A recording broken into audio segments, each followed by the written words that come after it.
Imagine standing on a battlefield in World War II or Vietnam. A single rifle could change the tide of history.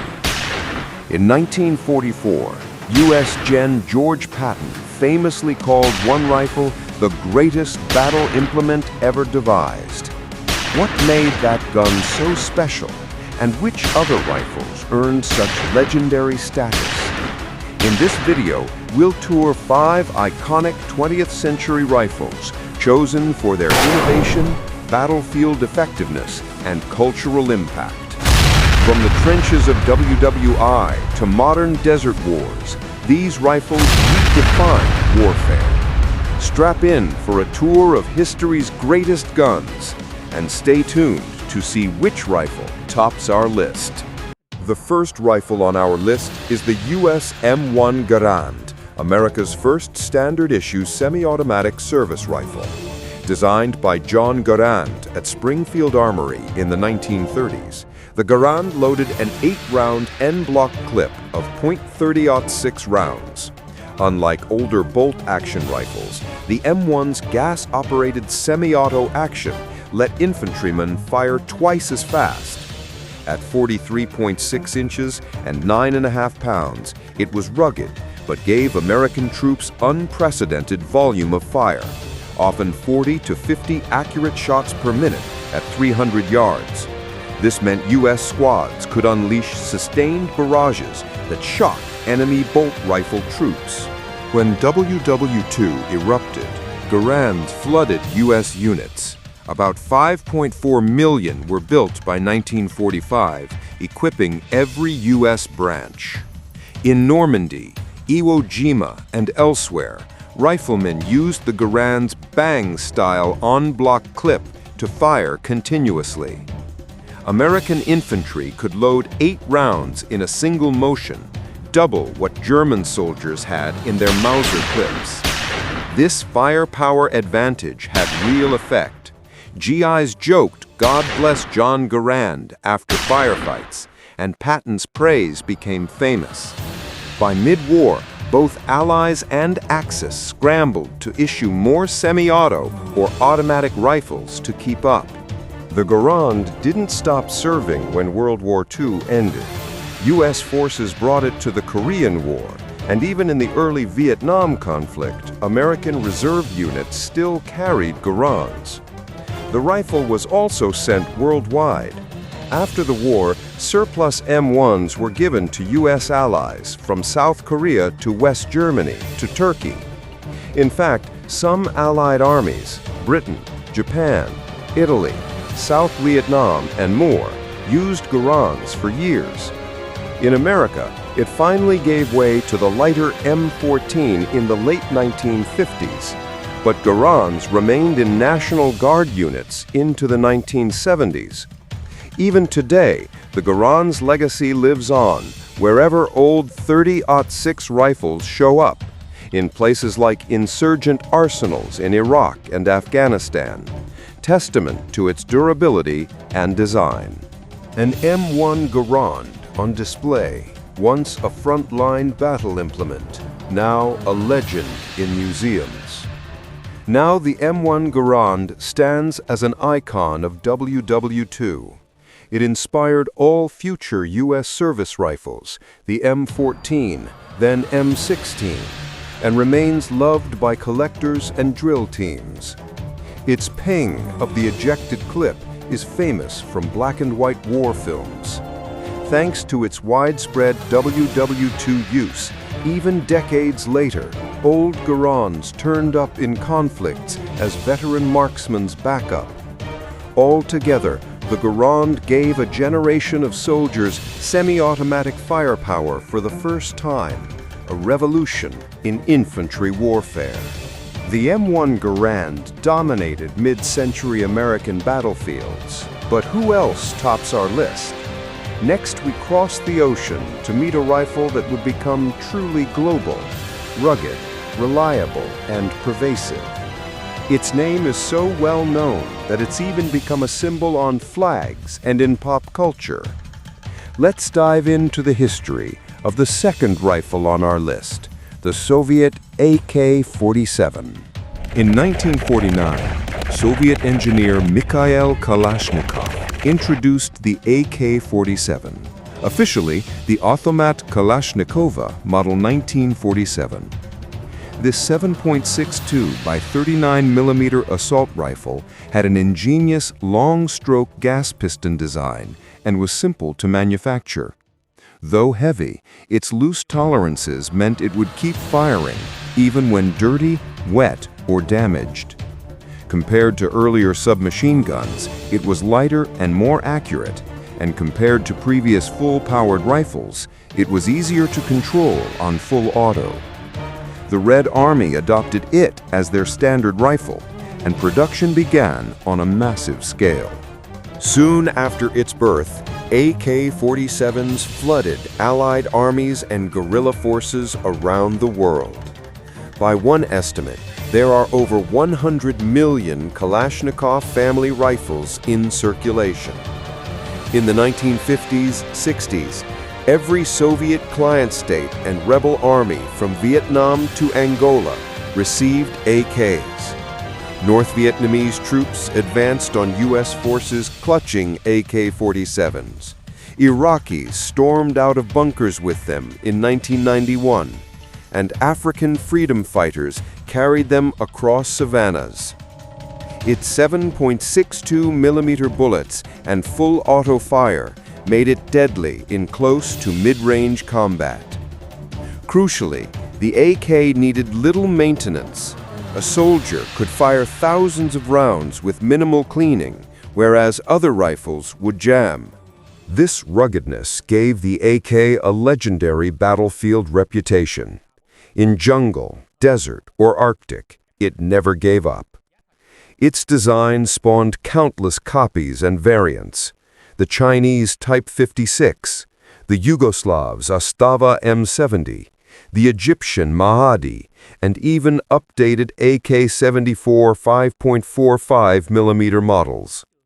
Dozens of nations built their own under license. The Kalashnikov's ease of use meant guerrillas and conscripts could learn it quickly. Over time, the phrase Kalashnikov became shorthand for any assault rifle in much of the world. There's a saying, when a man fights you with AK-47s, you know it's serious. Indeed, modern small war tactics often revolve around the AK's characteristics: light automatic fire for large infantry formations or hit-and-run ambushes. For all these reasons, the AK-47 is often called the most iconic rifle of the 20th century. Over a quarter of the world's armed forces have carried some variant. The weapon became a cultural symbol.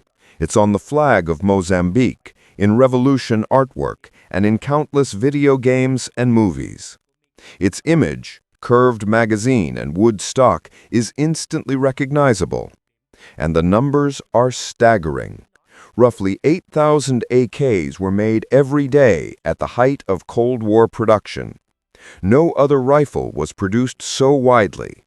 In short, the AK-47 not only fought hundreds of conflicts, it changed the face of guerrilla warfare worldwide. Today, the AK-47's descendants still serve on every continent. It gave Soviet bloc armies a standard rifle and inspired the world's assault rifle design. Even where advanced rifles exist, captured AKs often reappear in skirmishes. As ex-Soviet President Mikhail Gorbachev once quipped, thousands of AKs were latched to my mother's sewing machine, meaning almost every family had one. By any measure, sheer numbers, longevity, ease of use, the AK-47's legacy is unrivaled. It proved that sometimes the best weapon is the simplest and most reliable. Next, we return to the U.S. for a rifle that defined America's late 20th century wars, the M16.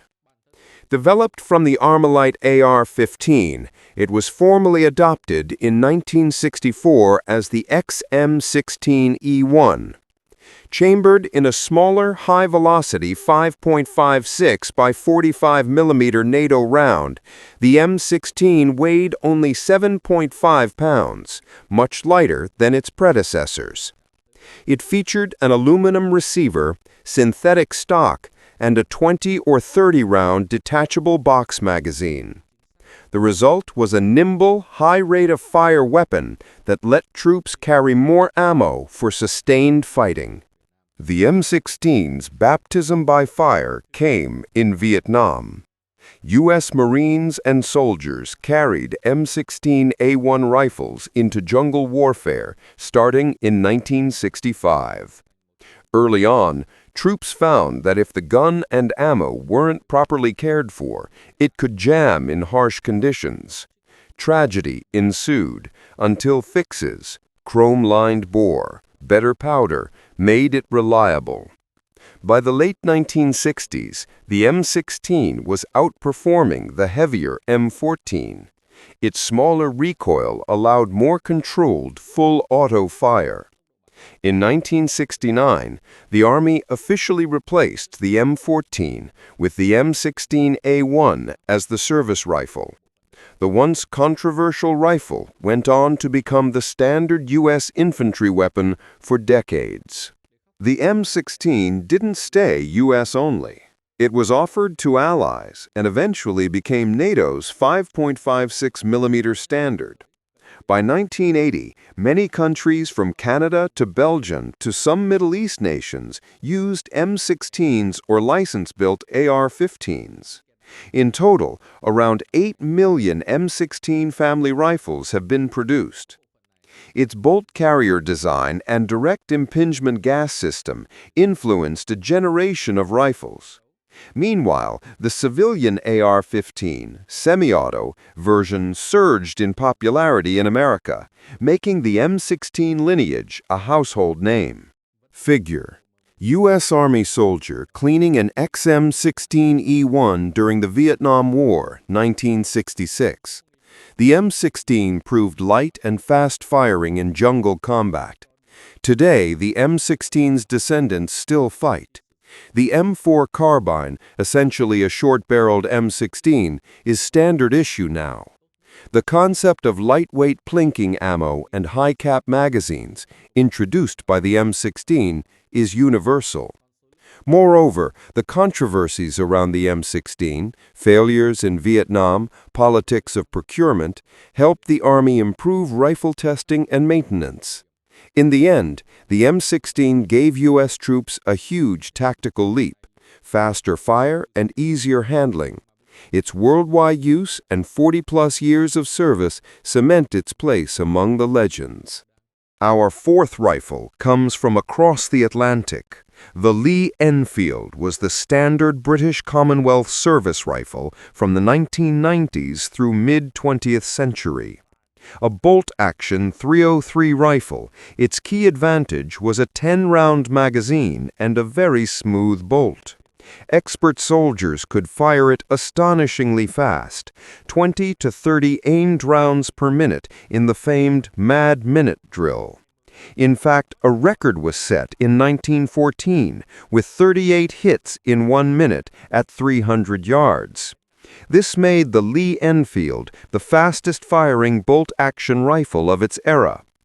In the World Wars, the Tommy rifle kept British troops supplied with a steady stream of firepower. When WWII broke out, millions of SMLE short-magazine Lee-Enfield rifles fielded in the trenches. British and Commonwealth soldiers loved its 10-bullet capacity over German Mauser's 5. During the Somme and elsewhere, British riflemen used rapid Lee-Enfield volley fire to blunt German charges. In WWII, the later No. 4 Mark I Lee-Enfield again equipped British, Canadian, Australian, and Indian troops from Dunkirk to Burma. It was reliable in mud, jungle, and desert. Even as auto rifles emerged, the Lee-Enfield's accuracy and rate, bolted by hand but levered by muscle, remained formidable. The Lee-Enfield's hallmark Mad Minute drill and sturdy design gave it a special legacy. It's one of the longest-serving bolt actions ever made. Many Commonwealth armies used variants into the 1950s and 60s.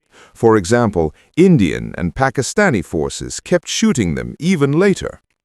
The rifle's iconic place in marksmanship lore endures. Shooting competitions still sometimes mimic the rapid-fire drills. More than 17 million Lee-Enfields were made, making it one of history's most proliferated rifles. Its presence on 20th-century battlefields was as lasting as the British flag. Both vanished from frontline service in the same era. Figure: a Lee-Enfield No. 1 at a battlefield memorial.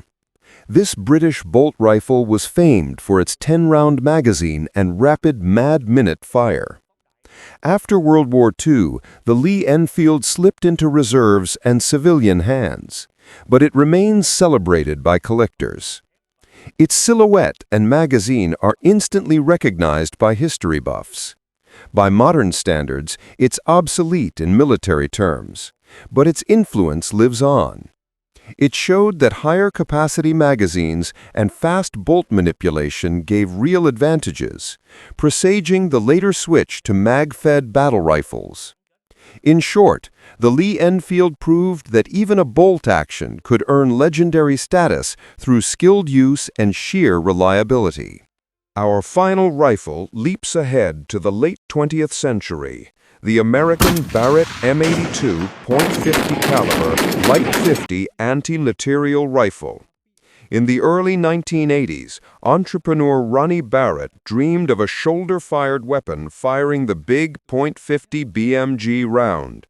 By 1989, the Barrett M82 was sold, first to Sweden, and by 1990, U.S. forces had adopted it. This recoil-operated semi-auto rifle could fire armor-piercing .50 rounds far beyond a football field. Its massive muzzle brake and moving barrel design absorbed recoil so a rifleman could actually shoot this giant. It was unlike any infantry weapon before, a sniper rifle on steroids. In 1991's Gulf War, Marine Scout snipers used the Barrett M82A1 to disable Iraqi tanks, trucks, and radar from over 1,000 meters away. About 125 Barrett rifles were bought by the Marines, then by Army and Air Force units. Calling it the Special Application Scoped Rifle, the U.S. military found it invaluable against hard targets. In deserts of Iraq and mountains of Afghanistan, Barrett rifles took out enemy positions with shocking range and power. Insurgents and soldiers alike quickly realized that a sniper with a Barrett could outrange any standard rifleman. The legend of the .50 rifle was born on modern battlefields. The Barrett M82 opened a new era in sniper and anti-material capability. Its 50 BMG bullet could punch through light armor, concrete, or disable vehicles. This wasn't for clearing bushes. It was built to disrupt enemy infrastructure, fuel tanks, comm equipment, even unexploded bombs. Across the 2000s, dozens of countries bought Barretts or their clones for special forces. Notably, even Irish Republican Army sniper teams and Mexican cartels later acquired Barrett 50s, proving its reputation for extreme power. By raw reach and weight of fire, the Barrett made every other rifle look small. The Barrett's design influenced many others. It led to variants like the M107A1 and XM109. And it was voted a top U.S. military invention in 2005. In war movies and video games, the Barrett's deep thwack and huge recoil make it instantly recognizable. Though it's a specialized tool, its impact is unmistakable. Soldiers learned that truly long-range precision rifles could change sniper warfare. The name Barrett became shorthand for any big-bore sniper rifle. In the last decades of the 20th century, no other rifle showed how far infantry rifles had come, from bolt actions to pocketfuls of power. These 5 rifles, the Garand, AK-47, M16, Lee-Enfield, and Barrett M82, each reflect a leap in weapons history. Each one arrived in a moment of great need and reshaped combat. The Garand gave World War II GIs more firepower. The AK-47 规模 made 最大的两栖 high-volume 作战， automatic 盟军 fire 出动了 available 1200艘战舰、 1万架飞机、4124艘登陆艇、804艘运输舰以及 15.6万名官兵，分5路向诺曼底海滩发起猛烈的攻击，并开始登陆。德军在诺曼底地区部署了大量的兵力和防御工事，试图阻止盟军登陆。在奥马哈海滩，美军遭遇了德军最顽强的抵抗，海滩上布满了地雷和障碍物，德军的火力凶猛，美军士兵